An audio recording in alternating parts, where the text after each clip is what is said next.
할렐루야. 오늘 후반기 맞이 특별 새벽 기도에 나오신 저와 여러분들에게 하나님의 크신 은혜와 복이 임할 줄로 믿습니다.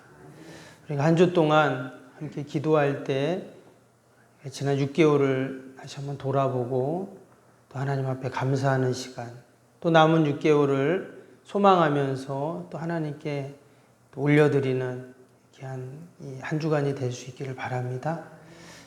더불어서 특별히 이번 한 주간은 우리가 자녀들을 위해서 또 다음 세대들을 위해서 함께 기도하기를 원합니다. 성경의 기도의 사람들, 특별히 자녀들을 위해서 기도했던 내용들을 한번 우리가 함께 살펴보고, 또 우리 기독교 역사를 보면 또 이렇게 자녀들 위해 기도했던 그런 내용들이 많이 있습니다. 그래서 좋은 기도의 모범들, 또 기도문들도 제가 좀 복사를 해서 나눠 드리려고 합니다. 그래서 우리가 이 한 주간 특별히 자녀들 위한 기도 제목들이 있잖아요.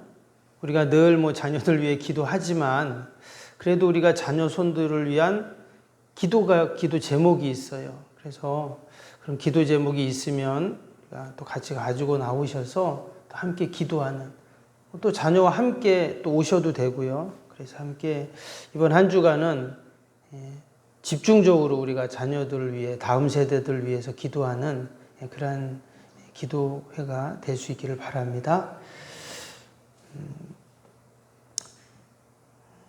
성경에 보면 과연 기도의 사람들은 자녀들을 위해서 무엇을 기도했을까? 또 어떻게 기도했을까? 우리가 많은 그런 기도의 내용들을 알고 있지만 조금 더 우리가 구체적으로 디테일하게 한번 살펴보는 그런 시간이 될 수 있기를 바라고요. 우리가 늘 위대한 인물들 뒤에는 위대한 기도의 어머니가 있었다, 이런 말이 있잖아요. 기도의 아버지들이 들으면 서운하지만 근데 아버지도 기도하고 엄마도 기도하면 어때요? 더 위대한 자녀들이 되겠죠. 그래서 우리가 그런 내용들을 함께 살펴보려고 합니다. 초대 교부 가운데 저 이집트의 알렉산드리아에 오리게네스라는 교부가 있었습니다. 아주 유명한 사람인데 그 부모가, 어머니, 아버지가 기도의 사람이었습니다. 이 오리게네스는 아주 영특해가지고 말을 배울 때가 아주 어렸을 때죠. 말을 시작할 때부터 시편과 또 산상순을 외웠다고 해요. 그리고 7살, 8살 때에는 성경 대부분을 외웠다고 합니다. 대단한 거죠. 그래서 별명이 하나님의 성전, 이렇게 말할 정도로 아주 신앙이 좋았는데 그게 다 그 기도의 어머니, 아버지 덕분이었어요. 근데 그의 나이 17살 때 기독교 큰 박해가 있었는데 그 아버지가 로마 관원한테 잡혀가게 됩니다. 그래서 이제 옥에 갇히게 되는데 그때 이 아들 오리게네스가 아버지한테 편지를 보냈대요. 뭐라고 편지를 보냈냐면 아버지한테 그런 겁니다. 조금도 두려워하지 마시고 믿음을 굳건하게 지키세요. 그리고 믿음을 위해 생명을 바치시기 바랍니다. 저는 이렇게 기도하겠습니다. 아들이 아버지한테 이렇게 편지를 보낸 거예요. 근데 얼마 후에 아버지의 순교 소식이 전해집니다. 그래서 이 아들이, 오리게네스가 그 이야기를 듣고 나도 순교해야 되겠다, 그래가지고 그 아버지 순교의 현장으로 가게 됩니다. 근데 결국 어머니가 말려가지고 이제 순교하지는 못했다고 하는데, 근데 그가 그 다음에 18살 때 그 알렉산드리아에 있는 신학교의 학장이 됩니다. 18살에. 그리고는 죽는 그 순간까지 기도의 사람으로 살았다 하는 기독교 역사 기록이 있습니다. 이 모든 것이 그의 기도의 어머니, 기도의 아버지 덕분이었다라는 것이죠. 우리가 이 새벽에도 그 오리게네스의 엄마 아빠처럼 우리가 함께 기도할 때 우리의 자녀손들이 그럼 기도의 사람이 될 줄로 믿습니다. 아멘. 우리 아이들이 기도의 사람이 된다면 그거보다 바랄 게 없죠. 그러면 모든 것이 다 복되기 때문에 그렇습니다. 그러면 하나님께 더 위대하게, 귀하게 쓰임받는 우리의 자녀가 되겠죠. 그래서 부모가 기도하면 당연히 자녀들은 기도하게 되어 있습니다. 오늘 예레미야 애가에는요, 왜 우리가 우리의 자녀들 위해서 기도해야 되는가 하는 것이 기록되어 있습니다. 이 예레미야 애가는 총 5장으로 되어 있습니다. 근데 이 내용은요, 전부 다 기도입니다. 예레미야 선지자의 기도죠. 오늘 2장은 특별히 비탄시인데요.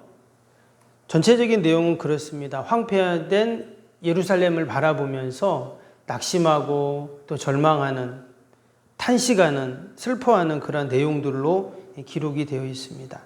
우리가 아는 것처럼 이 예레미야 선지자가 활동할 때는 이스라엘이 멸망했을 때입니다. 바벨론에 의해서 완전히 다 황폐화됐죠. 성전도 다 불타버리고 또 성벽도 다 무너지고 백성들은 포로로 끌려가고 또 그나마 있던 사람들은 또 저기 애굽으로 또 망명을 가고, 그래서 이럴 수도 저럴 수도 없는 그런 사람들이 이제 좀 남아있는 그런 상황입니다. 그러니까 전체적으로 절망적이고 비통한 그러한 상황이죠. 근데 예레미야 애가를 5장밖에 안 되니까 한번 집에 가서 천천히 읽어보시면 전체적인 내용이 비통하지만 그 안에는 희망을 노래하고 있다는 거예요. 희망을 기도하고 있습니다. 왜 그러는가? 바로 자녀들을 위해서 기도하기 때문이에요.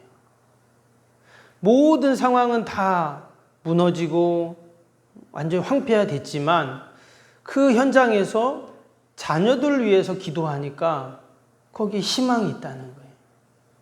여러분, 우리가 자녀들을 위해서 기도할 때, 다음 세대들을 위해서 기도할 때, 여러분 거기에 희망이 있는 줄로 믿습니다. 우리가 한국 교회를 위해서, 우리 교회를 위해서 기도할 때도 마찬가지고요. 기도할 게 많지만 우리가 우리 아이들, 청소년들, 청년들을 위해서 기도할 때 거기에 희망이 있어요. 그래서 지금 예레미야는 이제 다 끝났습니다. 나라가 망하면 끝난 거죠. 그런데 거기서 다시금 희망의 새싹이 올라오는 그런 것들을 보게 됩니다. 왜? 자녀들 위해서 기도하기 때문에. 왜 자녀들 위해 기도했는가? 오늘 먼저 18절 한번 볼까요? 18절 다시 보시면 18절에 이렇게 기록을 합니다. 18절 한번 보여주세요. 그들의 마음이 주를 향하여 부르짖기를 그랬습니다. 여기서 이제 그들은 멸망한 이스라엘 백성들을 말하겠죠. 나라가 망하고 포로로 끌려가고 다 흩어진 그런 상태에서 딸 시온의 성벽아, 너는 밤낮으로 눈물을 강처럼 흘릴지어다. 스스로 쉬지 말고 내 눈동자를 쉬게 하지 말지어다 했습니다. 여기서 울고 있는데 얼마나 울 일이 많은지 눈물이 강처럼 흐른다 그랬어요. 그리고 눈이 또 스스로 쉬지 말고 내 눈동자를 쉬게 하지 말지어다 그랬어요. 계속 눈물이 강물처럼 흐르니까, 나오니까 눈동자가 쉬지를 못하겠죠. 그럼 왜 이렇게 눈물을 흘리는가? 위의 내용을 보면은요, 하나님의 무시무시한 진노와 심판 때문에 그렇습니다. 위에 그 2장 1절에 이런 말씀이 있어요. 슬프다 주께서 어찌 그리 진노하사 딸 시온을 구름으로 덮으셨는가? 이스라엘의 아름다움을 하늘에서 땅에 던지셨으며 그의 진노의 날에 그의 발판을 기억하지 아니하였도다. 주께서 어찌 그리 진노하사 이렇게 말했습니다. 그러니까 지금 예루살렘이 이스라엘이 이처럼 멸망한 것은 군사적인 실패, 외교적인 실패, 경제적인 실패, 이게 아니라는 거예요. 하나님의 진노라는 거예요. 하나님의 심판 가운데 지금 이러한 일들이 일어났다는 것이죠. 얼마나 그 진노가 무시무시했냐면 구름이 다 덮어버렸어요. 우리 얼마 전에도 이렇게 막 안개가 많이 껴가지고 막 운전을 하는데 바로 앞이 안 보이는 거예요. 그러면은 이제 불안하잖아요. 그럼 차들도 다 막 깜빡이를 켜고 가고 그러잖아요. 근데 마치 지금 하늘에 구름이 내려와서 온 땅을 다 덮어버린 거예요. 앞이 안 보이죠. 뿐만 아니라 이어지는 말씀에 보면 뭐라고 했냐면 이스라엘의 아름다움을 하늘에서 땅으로 던지셨다 이렇게 표현을 했어요. 이것을 경상도 말로 패대기 쳤다 그러죠. 하늘에서 그 이스라엘의 아름다운 것들을 다 땅에다가 팍 패대기 쳤다는 거예요. 어떻게 이러한 무시무시한 하나님의 심판과 진노가 임하게 됐나? 당연히 땅에 패대기 치면 산산조각 나서 다 파괴되는 것이죠. 그 하나님의 심판과 진노의 이유가 이어지는 2절, 3절, 4절, 5절에 계속 나오게 됩니다. 그 심판의 실상을 쭉 기록을 하는데요. 급기야는 6절, 7절에 보면 성전과 제단까지 다 허물어 버리죠. 왜? 예배를 드리지 못하게 해버리는 겁니다. 그런데 이것이 단순히 이스라엘이 약한 틈을 타서 바벨론이 쳐들어와 이렇게 모든 나라가 이렇게 멸망을 한 게 아니라 하나님의 심판이었다는 거예요. 그럼 여기서 한 가지 의문을 갖게 되죠. 당연히 하나님께서 하나님의 택한 백성들이 범죄하고 우상 숭배하고 배교하고 거기 하나님의 심판이 있죠. 그런데 이방 나라들이 그 이스라엘을 생각할 때 어떻게 하냐는 거예요. 분명히 그들이 아버지 하면서 믿는 그들이 믿는 여호와 하나님이라는 신은 아니 자기의 백성들을 그렇게 잘못했다고 완전 뭐 조금 혼낼 수는 있지만 이게 혼내는 수준이 아니잖아요. 완전히 멸망해 버리는 거죠. 지구상에서 완전히 없애버리는 그런 지경에까지 이르게 하는데 과연 그들의 믿는 신은 참 신이 맞나? 왜 이렇게 말하지 않겠냐는 거죠. 예레미야가 기도하면서 그런 이야기를 합니다. 왜 하나님 이러한 심판과 진노가 있습니까? 이렇게 하나님께 눈물로 기도하는 내용들이 쭉 나오게 됩니다. 예레미야 선지자가 얼마나 눈물로 기도했는지 밑에 11절에 보면 그 눈물로 눈이 상했다 그랬어요. 그리고 창자가 끊어지고 또 간이 땅에 쏟아질 정도로 기도했다. 이렇게 나옵니다. 그러니까 눈물로 막 하나님 앞에 애원을 하는 거예요. 이미 하나님의 심판이 다 가해졌습니다. 그 전에 그렇게 했어야 되는데 이미 그냥 그렇게 다 심판이 다 이루어졌어요.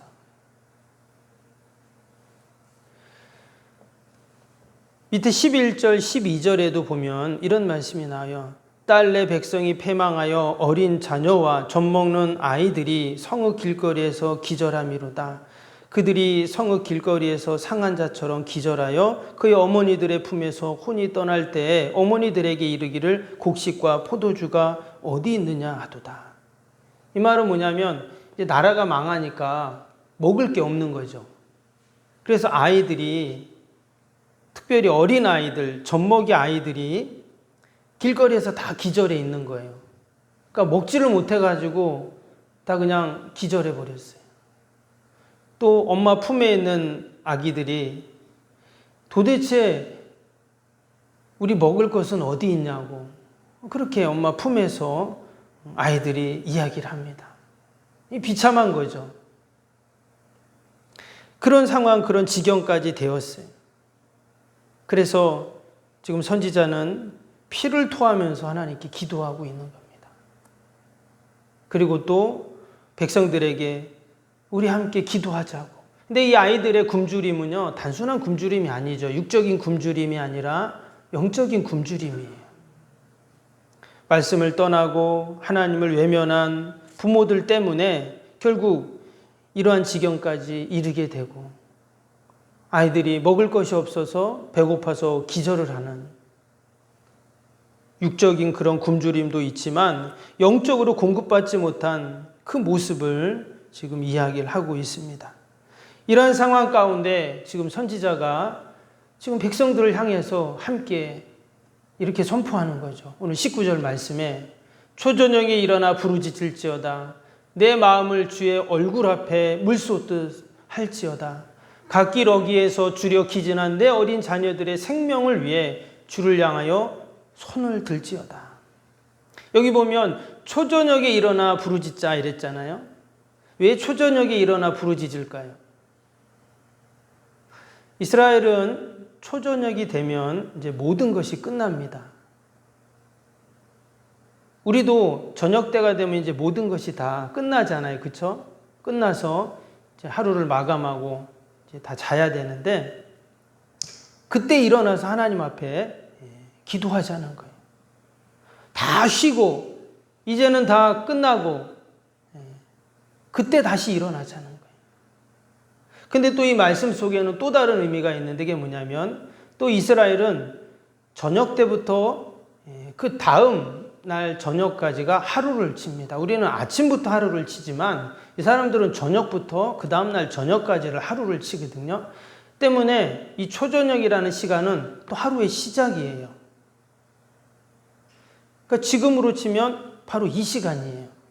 이 새벽에 말로는 초저녁이지만 시기로는 사실 하루의 시작이거든요. 바로 이 시간 하나님 앞에 일어나서 우리가 자녀들 위해서 부르짖자는 거예요. 우리가 희망을 위해서 부르짖자는 것입니다. 아멘. 특별히 어린 자녀들을 생명을 위하여 주를 향하여 손을 들자 이랬습니다. 손을 든다는 의미는 여러 가지가 있죠. 하나님 나를 좀 도와주세요. 하나님께 구원을 호소하는 의미에서 손을 들기도 하고 또 우리가 항복할 때 손을 들잖아요. 항복. 하나님 앞에 항복을 하는 거예요. 그럴 때 하나님께서 반드시 우리의 손을 잡아주시고 또 하나님이 도와주시고 또 다시금 회복의 은혜를 허락해 주실 줄로 믿습니다.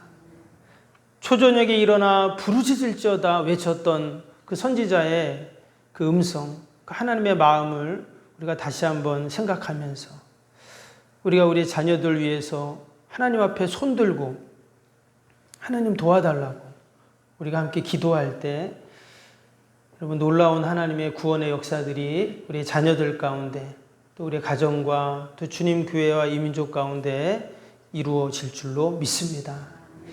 기도하겠습니다.